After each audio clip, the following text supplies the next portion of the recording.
Hi అండి అందరికీ. ఈరోజైతే ఒక మంచి టాపిక్తో అయితే మీ ముందుకు వచ్చాను. ముందుగా మన ఛానల్ కొత్తగా చూస్తున్న వాళ్ళైతే ప్లీజ్ సబ్స్క్రైబ్ చేసుకోండి.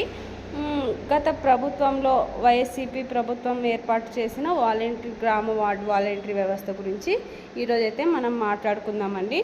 గత ప్రభుత్వం వైఎస్సీపీ ఏర్పాటు చేసిన వాలంటరీ వ్యవస్థ అయితే మనకు ఇప్పుడు ఈ ప్రభుత్వంలో వాలంటీర్లను కొనసాగిస్తారా లేదా రద్దు చేస్తారా అనే విషయం అయితే చాలా కీలకనీయంగా మారిందండి, చర్చగా మారింది. ఇప్పుడు వచ్చేసి వాలంటరీ వ్యవస్థ గురించి అయితే మనమైతే మాట్లాడుకుందామండి. రాజీనామా చేయకుండా ఉన్న వారికి వచ్చే నెల వారి చేతనే పెన్షన్ పంపిణీ చేయించడం అయితే జరుగుతుంది. అలాగే వాలంటరీ వ్యవస్థ అయితే ఇంతకుముందు రాజీనామా చేయని వాళ్ళైతే యథావిధిగా విధులలో కొనసాగిస్తారు. వారికి గుడ్ న్యూస్ అయితే చెప్పడం అయితే జరిగిందండి. అదేవిధంగా సచివాలయ సిబ్బందికి వాలంటీర్స్కి ఒక మంత్రిని అయితే ఏర్పాటు చేయడం జరిగింది. వీరాంజనేయ స్వామి గారు మనకు ఇచ్చిన సమాచారం ఏంటంటే, రాజీనామా చేయని వాలంటీర్లు విధులలో కొనసాగిస్తారు. వారికి 10,000 జీతం కూడా ఇవ్వడం అయితే జరుగుతుంది అని చెప్పడం అయితే జరిగిందండి. ఇకపోతే వాలంటరీ గురించి కొత్తగా నోటిఫికేషన్ విడుదల చేయడం జరుగుతుంది అని చెప్పడం కానీ జరుగుతుందండి. అది ఎంతవరకు నిజమా ఎంతవరకు లేదా అనేది అయితే మనకైతే ఇంకా ఇప్పటిదాకైతే అప్డేట్ అయితే రాలేదండి. దాని గురించి అయితే మనకు వచ్చిన సమాచారం ప్రకారం అయితే ఎవరైతే విధులలో కొనసాగుతున్నారో వాళ్ళనైతే అలాగే కొనసాగిస్తారండి.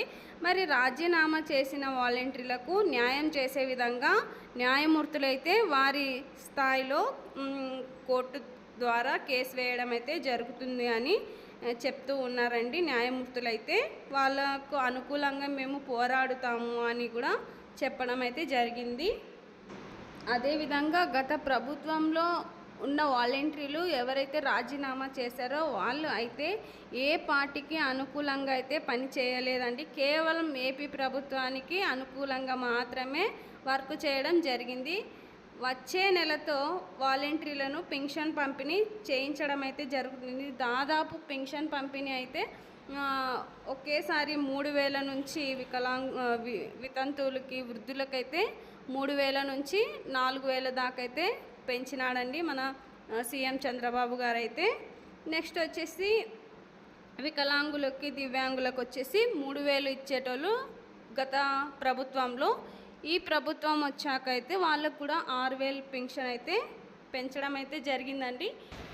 ఇకపోతే గత రాష్ట్ర ప్రభుత్వంలో మనం వాలంటీర్ల సంఖ్య వచ్చేసి 2 లక్షల పైగా ఉన్నారండి. వాలంటీర్స్ వచ్చేసి ఇప్పుడు వచ్చేసి 1,50,000 మంది అయితే రిజైన్ చేయని వాళ్ళు యథావిధిగా కొనసాగుతారు. అందులో వాలంటీర్స్కి అయితే కొత్త రూల్స్ అయితే పెట్టడం అయితే జరుగుతుందండి. ఎందుకంటే 5,000 నుంచి 10,000 దాకా జీతాలు అయితే పెంచడం జరుగుతుంది కదా, అందుకని వర్క్ అయితే ఎక్కువగా ఉంటుంది. ప్లస్ విద్యా అర్హత కూడా ఒక డిగ్రీ క్వాలిఫికేషన్ ఉన్న వాళ్ళని మాత్రమే తీసుకుంటాము అనేసి అయితే అప్డేట్ అయితే వచ్చిందండి.